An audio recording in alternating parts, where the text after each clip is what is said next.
What's up, guys? Welcome again to Kanji Club. Today I'm going to show you how to study hiragana, the Japanese alphabet system. Now, hiragana contains 46 letters, okay? 46 letters. Now we are going to read it once, okay? And then we're gonna talk about the shapes. So there is no consonant alone, like K or S or T and so on, in hiragana. The Japanese system always combine a letter with the vowels. So the vowels are the one control the pronunciations. Okay? So we start here by A, I, U, E, O. A, I, U, E, O. So just say it fast. This is the way Japanese pronounce it. Ka, ki, ku, ke, ko, sa, shi, su, se, so, ta, chi, tsu, te, to, na, ni, nu, ne, no, ha, hi, fu, he, ho, ma, mi, mu, me, mo, ya, yu, yo, ra, ri, ru, re, ro, wa, wo, and n. This is not N, this is nasal N. Okay? Now, few points about some of these pronunciations. In ku and su, I pronounce it very softly in words. Famous example, this, in the Japanese word, this, is written like desu, but we don't say desu, we say des. When you start reading, you will notice these points. When you say ku, the famous example is Asakusa. You remember when you talk about Asakusa Station, Ree's videos? When it is written, it's written like Asakusa, Asakusa. But when the Japanese pronounce it very light ku, it's Asakusa Station. Okay? So please bear in mind, these are very soft when you use words that contain them. Now, sa and chi, they are very close to each other. Sometimes we write it not a full circle, like only a very easy circle, like in this one, Okay, not a full circle. Both are okay. This way and this way. Okay, both are okay. Anyway, if you use this way, okay, of writing it, be mindful of the similar chi. Sa and chi are very similar. Okay? Here, ki and sa are also similar. I'm saying only one line. Okay, you see this? Now, the pronunciation of shi and chi are very similar. So sometimes when we try to pronounce it, it is not to pronounce she or chi. Sometimes we don't pronounce it clear enough to the Japanese listener. So please be mindful. Now, we have nu and me, very similar examples. We have here ne, nu and me, okay? We have here ne, re, and wa. Very similar shapes. Easy to get confused between them. We have here ha and ho. Very easy to get confused. Okay? We have ru and we have ro. So please be mindful of these possible mistakes, very common mistakes. Now, sometimes we have the vowel comes following one of these. So what effect it will have?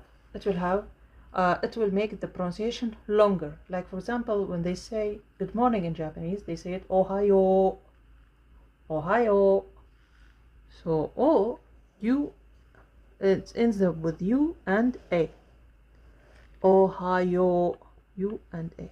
So this will make the pronunciation longer. Some words, like okasa, which is mother in Japanese, a comes following the letter. So it makes the pronunciation longer. You're gonna see all of these during your practice, your reading practice. Now, in the lines, in the K, S, and T lines, ka, kiku, keko, sashisu, seso, tachitsu, teto, we have a little bit of different pronunciations when we add these two tiny lines. This has names, but we're not gonna go to deeper with names and and more information about it. That's enough for me. That the pronunciation is enough for me now. So when it is kakiku keko, it will be with these two lines gakiku geko. Za, ji, zu, zezo. Ta, da, it will be da, chi, tsu, te, to. Now, the ha line, this line, is the only line that comes with the two small lines and the circle. Ba, bi, bu, be, bo. Pa, pi, pu, pe, po. You see the difference? Now, yeah, sometimes it can also change the pronunciation. Here, with the like, if it came with ki, kya, kyu, kyo, and gya, gyu, gyo. Sha, shu, sho, ja, ju, jo, and so on. If you know this table, you will know these tables.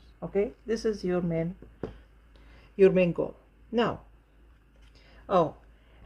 if you saw tsu, the small one follows one of these letters, that means you are stressing the letters. Now, to practice memorizing this with all these similarities and possible mistakes, I use a very simple method, which is fill in a blank.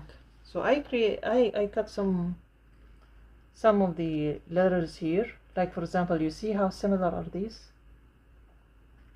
It will tell me, am I getting still confused, or I'm able to fill the blank without mistakes. It's really effective. So simple but effective. You will be able to grade yourself. Now, once you start with these, and you are filling the blank, you will start to notice where are your mistakes. This is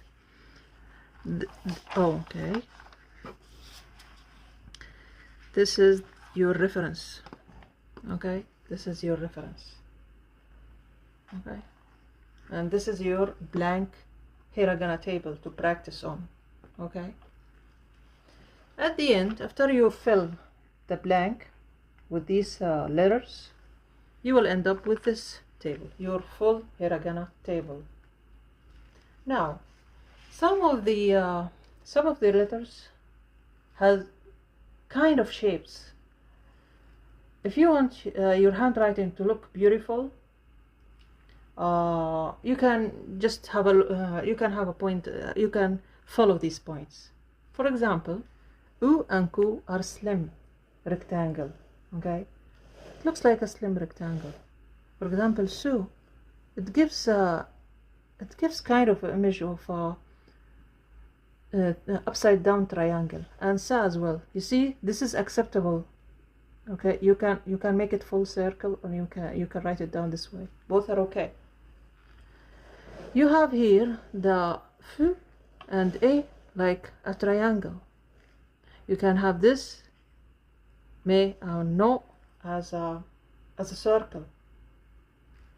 So please bear in mind, and this one, for example, and he and e, it looks like a rectangle. This one, for example, the ma and the ra, it looks slim. So when you write down, if your goal is to have a beautiful handwriting, just follow these points. Otherwise, having a clear handwriting for me is enough. That you can read. Please use this method. It's really helpful and very simple. Fill in a blank with this reference. You will discover that these are the common mistakes. and filling the blank. Okay, the blank, yes, filling the blank hiragana table, okay, is really effective and fun. If you have some friends with you, you can practice with them, okay, how fast you can do it, how accurate you can do it. Okay, so anyway guys, I hope this quick review about hiragana table is useful. If you have any questions, please let me know. Stay tuned for the next video. Bye.